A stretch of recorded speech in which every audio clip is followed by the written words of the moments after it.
It's Kelly Timecat, and I'll talk to you about Meet Cute 2022. I didn't know what the term meant.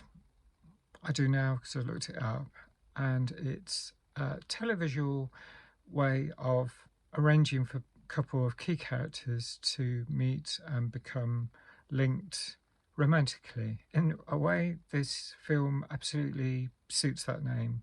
The main characters in the film are Sheila, played by Kaylee Cuoco, and Gary, played by Pete Davidson. And they keep meeting and they keep meeting, and it seems it's by design, as Sheila has a time machine.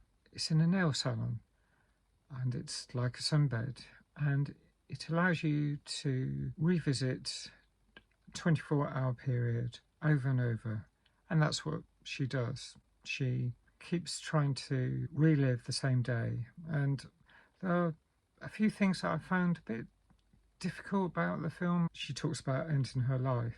That's a very difficult subject. I think many people of all ages are struggling with the mental health. It's very difficult when you're young.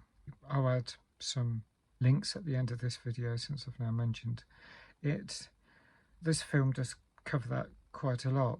During the film, she keeps repeating the same day over and over, very much like Groundhog Day, but she's choosing to do that, and she kills off her old self so she doesn't keep repeating. That I just found kind of strange.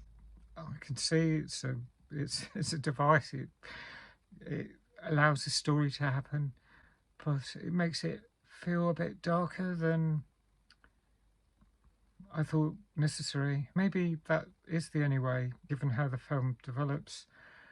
I can't think of another way it would finish if it hadn't been like that. So maybe that is such an important part of the story. I found it difficult, that's all I'm saying.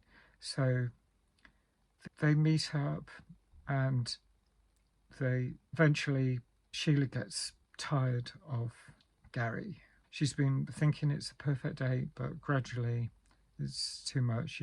She's got tired of the whole thing, and then she starts trying other things. I won't go into that because that's further into the plot. I don't want to give away spoilers. I did find it really interesting. I just thought, wow, I haven't seen anything quite like that before, like this film. Just a totally different angle on time travel. Originality in stories is really important. Maybe there are films like this about, but I've never come across it. If you have, leave it in the comments. I'd give it 7 out of 10. Fairly good overall. It did get me thinking. I may have more thoughts. I might actually make a second film at some point with spoilers, so I can talk in more depth about the film. I was thinking about doing that with other films as well, but that's where I'll finish for today. So thanks for watching. Let me know what you think if you've seen the film. Bye for now.